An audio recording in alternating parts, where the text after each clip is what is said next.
ब्रह्मांड की सबसे प्राचीनतम कहानियों में से आज हम वो कहानी सुनाएंगे जिसका सृजन पूरे ब्रह्मांड के सृजन से पहले हुआ। तब न देव थे, न असुर, न जीव था, न जंतु, न जल था, न अग्नि, न वायु, न भूमि।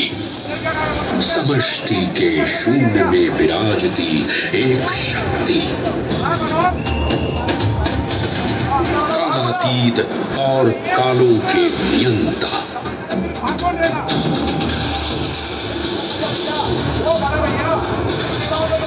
विधाता भी और विध्वंसक भी, अखंड, अचल, अविनाशी। ये कथा है उस महादेव के महाकाल स्वरूप की, जो सृष्टि के आरंभ भी हैं और काल के आगमन भी है। वे ही काल के सृजन करता और नियंत्रण करता भी है।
निर्विकार होते हुए भी अपनी माया से विराट विश्व का आकार धारण करने वाले महाकाल,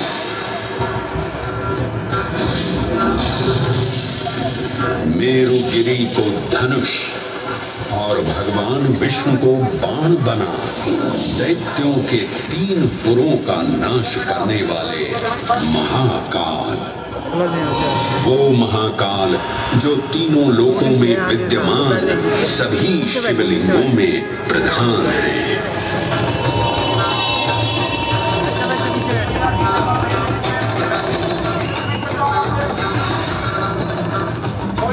वो महाकाल जिनके त्रिशूल की तीनों नोकों से काम, क्रोध और लोभ पर नियंत्रण होता है, जिनके मस्तिष्क पर चंद्र शीतलता का प्रतीक है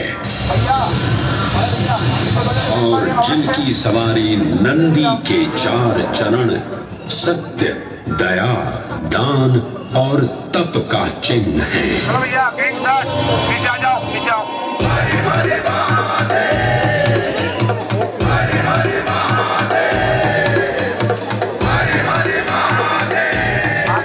बुला के बता देना लड़की को।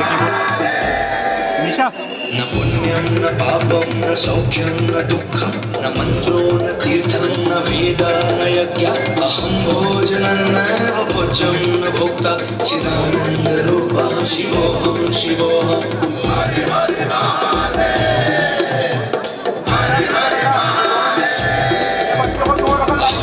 विकल्पो निराकारो विभक्त्वां च सर्वत्र सर्वेन्द्रियाणां न चासंगतं नैव चिदानन्द चिदानन्दरूपः शिवोऽहं शिवोऽहं चिदानन्दरूपः शिवोऽहं शिवोऽहं चिदानन्दरूपः शिवोऽहं शिवोऽहं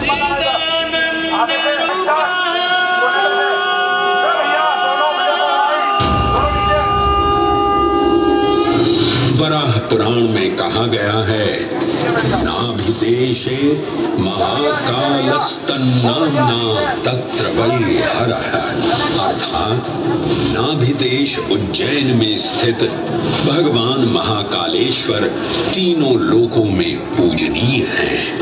आकाशे तारकां लिंगम पाताले हाटकेश्वरम मृत्युलोके महाकालम सर्वलिंगम नमोस्तुते। आकाश में तारक लिंग के रूप में, पाताल में हाटकेश्वर के रूप में और मृत्युलोक में महाकाल के रूप में स्थित भगवान शिव को प्रणाम।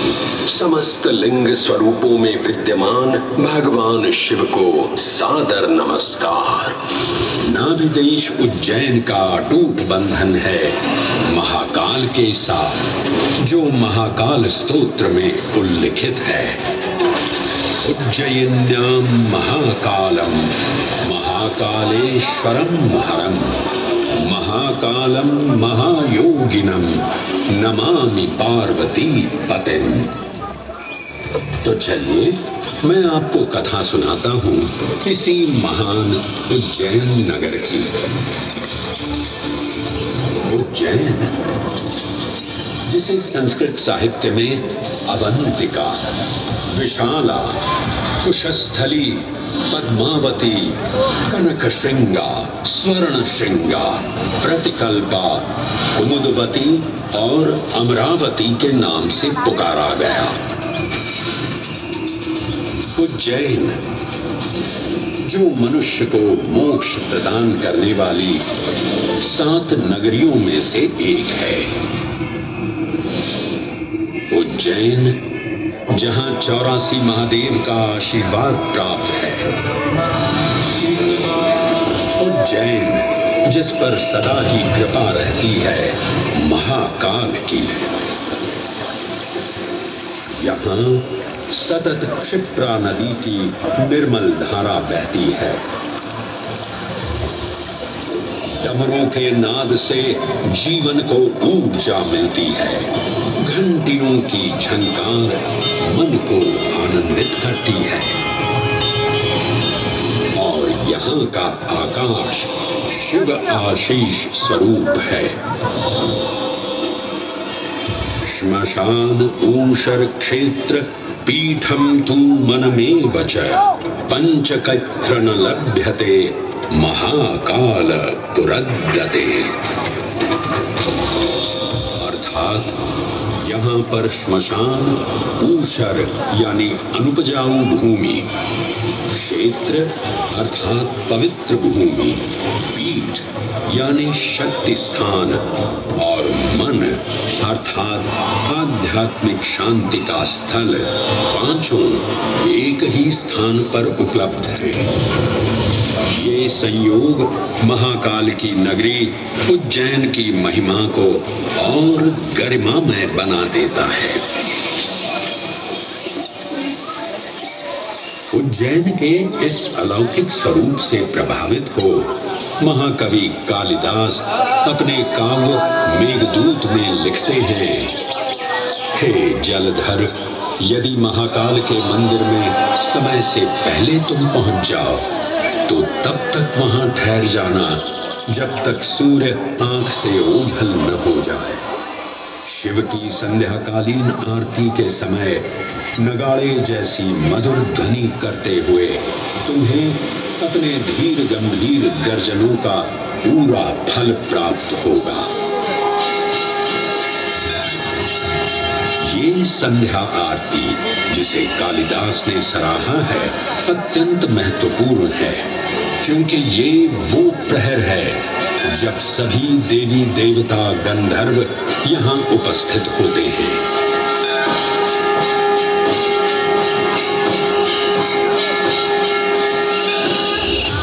उज्जैन की महिमा अद्वितीय है। सतयुग, त्रेता युग, द्वापर युग और कलयुग, हर युग में इसका अप्रतिम महत्व रहा है। इस काल यात्रा में सबसे पहले आपको सतयुग के उस कालखंड में ले चलता हूं जहां देव और दानव एकत्रित हैं समुद्र मंथन करने के लिए। मन की आंखों से कल्पना कीजिए, भगवान विष्णु ने कुर्म का रूप ले मंदरांचल पर्वत को अपनी पीठ पर उठा रखा है। सागर से विकराल लहरें उठ रही हैं, मेघ भयानक गर्जना कर रहे हैं। देव और दानव वासुकी सर्प को नीति बना और मंदार पर्वत को मथनी बना सागर को मथ रहे हैं कि तभी जल का पाप कालकूट विष निकलता है और पूरी सृष्टि को अपने ताप से झुलसाने लगता है। इस भयावह स्थिति ने देवताओं और असुरों के बीच हाहाकार मचा दिया। ये कैसा अनर्थ है? लक्ष्य था अमृतत्व का, पर अब मृत्यु की विकराल छवि हमारी आंखों के समक्ष मंडरा रही है। इस भयंकर संकट से केवल वही उद्धारकर्ता मुक्ति दिला सकते हैं जो समस्त विश्व के परम संरक्षक हैं। तभी सब महादेव की शरण में जाते हैं और पुकार लगाते हैं, ओम नमो भगवते रुद्राय। और फिर तुष्टा महादेव भक्तों की गुहार सुनते हैं, कैलाश से उतरते हैं, विष को अपनी अंजुलि में भर अपने कंठ में धारण करते हैं।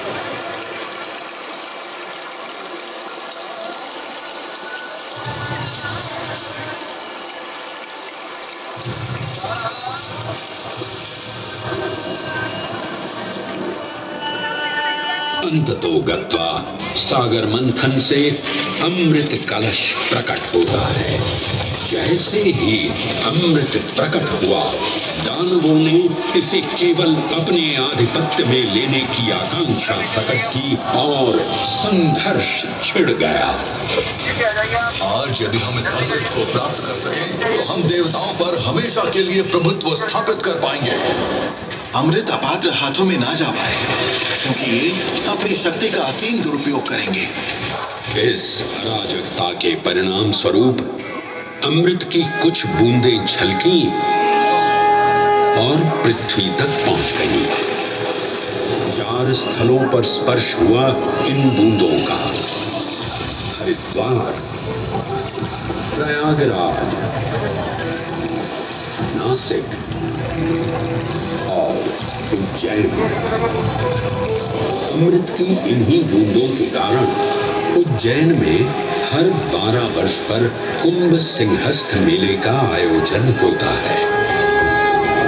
भगवान शिव की लीला देखिए, लोक कल्याण के लिए स्वयं विषपान किया और अपनी नगरी पर अमृत वर्षा करवाई। अमृत की पावन बूंदों से अभिसिंचित ये दिव्य उज्जैन भूमि रामायण के पृष्ठों में भी सम्मिलित हुई। सतयुग के बाद त्रेता युग में माता सीता की खोज में वानर सेना का यहाँ आगमन हुआ।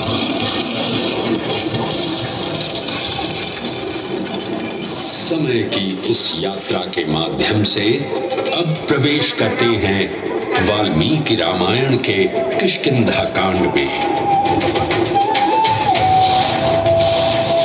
जब वानर राजा सुग्रीव अपने यूथपतियों से सभी प्रमुख स्थानों पर जाने के लिए कहते हैं और उन्हें अवंती नगर यानी उज्जैन जाने का आदेश भी देते हैं। मेखला उत्कल के क्षेत्र, दशरन के नगर आभ्रवंती, अवंती और विदर्भ के राज्य, साथ ही माहिष्का के आकर्षक राज्य में भी पूरी तरह से खोजना होगा। एक युग भगवान विष्णु के राम अवतार से संपृक्त और अगला युग उन्हीं के एक और दिव्य अवतार से समरस होना, ये अद्वितीय संगम केवल उज्जैन में ही संभव था। परंतु एक क्षण ठहरिए और ध्यान से सुनिए। ये हैं महाकाल के 1008 दिव्य नाम। हाँ, मैंने काल चक्र को परिवर्तित कर दिया है और अब द्वापर युग का शुभारंभ हो चुका है। विस्मय पूर्ण हो जाएंगे ये जानकर कि महाकाल के इन नामों को स्वयं भगवान श्री कृष्ण ने रचकर पिरोया था।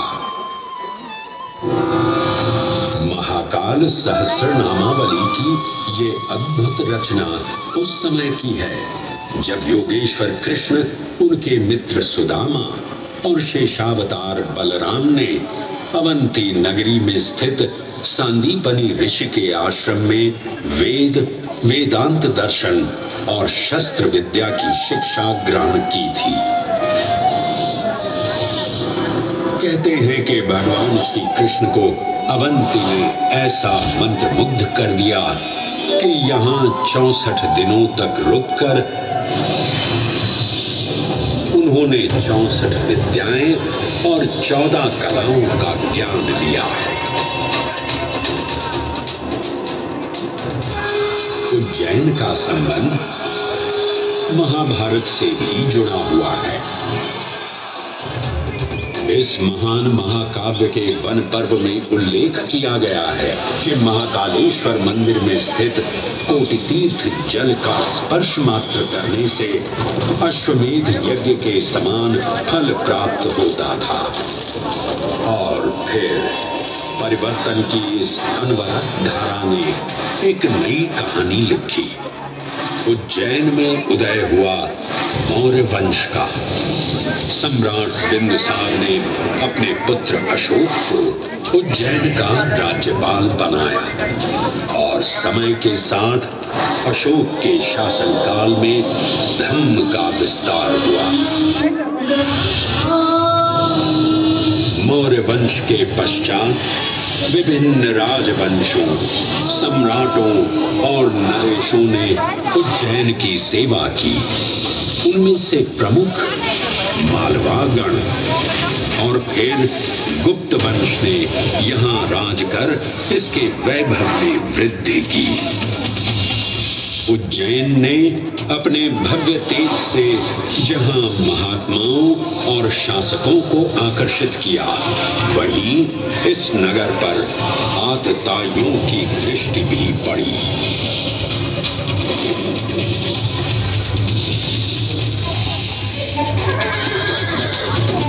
शक मध्य एशिया की खानाबदोश जनजाति थी जिन्होंने उत्तर पश्चिमी और मध्य भारत के कुछ हिस्सों पर आक्रमण कर अपना शासन स्थापित किया।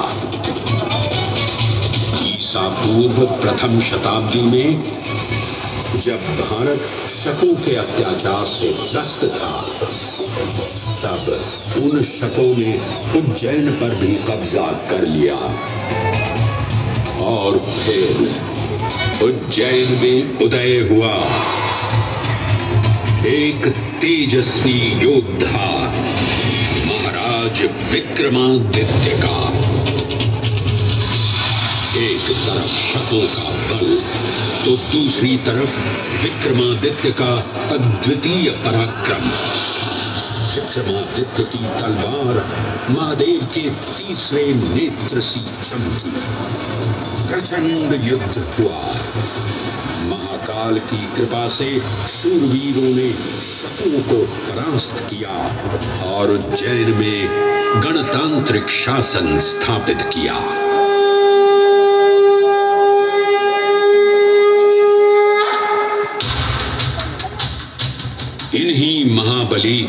विक्रमादित्य की राज्यसभा महाकाल मंदिर में ही प्रतिष्ठापित थी। आज भी इस मंदिर की घंटियों में विक्रमादित्य की वीरता और शौर्य की प्रतिध्वनि गुंजायमान होती है। राजा विक्रमादित्य और शकों के मध्य हुए युद्ध ने उज्जैन को कालचक्र से अभिन्न रूप से जोड़ दिया, क्योंकि जिस दिन उनको विजय प्राप्त हुई उस गौरवशाली उपलब्धि के सम्मान में एक नवीन पंचांग का शुभारंभ किया गया, विक्रम संवत पंचांग। आज भी कई हिंदू पर्व और धार्मिक अनुष्ठान विक्रम संवत पर आधारित हैं।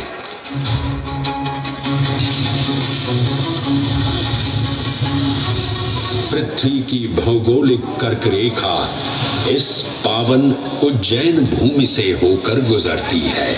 लगभग 300 वर्ष पूर्व उज्जैन विश्व समय का प्रमुख संदर्भ बिंदु था। यही कारण है कि उज्जैन की वेधशाला में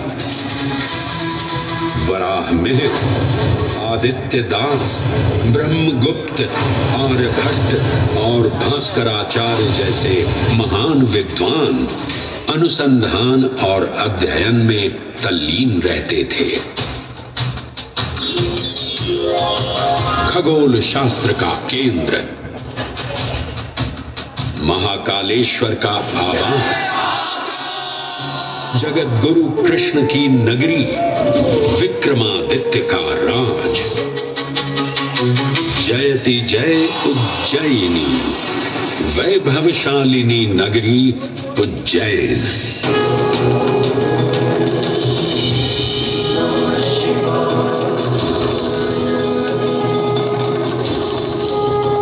श्वासों को शिव मंत्र से अलंकृत कर, मन को भाव की गंगा से निर्मल कर, जो भी उज्जैन में महादेव की शरण लेता है उसका कल्याण होना निश्चित है। आज सुनी सबने गाथा महाकाल की, दर्शन जिनके दुर्लभ हैं, नमन करे जिन्हें काल भी, चरण में जिनके है बसा। ये समस्त संसार कभी नहीं देखा होगा धरती पर ऐसा चमत्कार।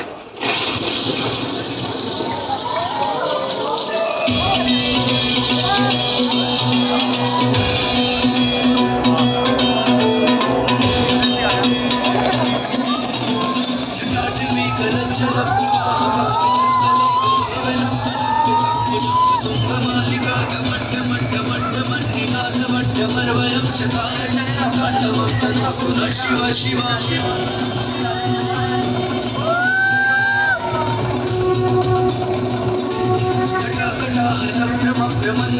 निर्झरी विलोलवीची वल्लरी विराजमान मूर्धनी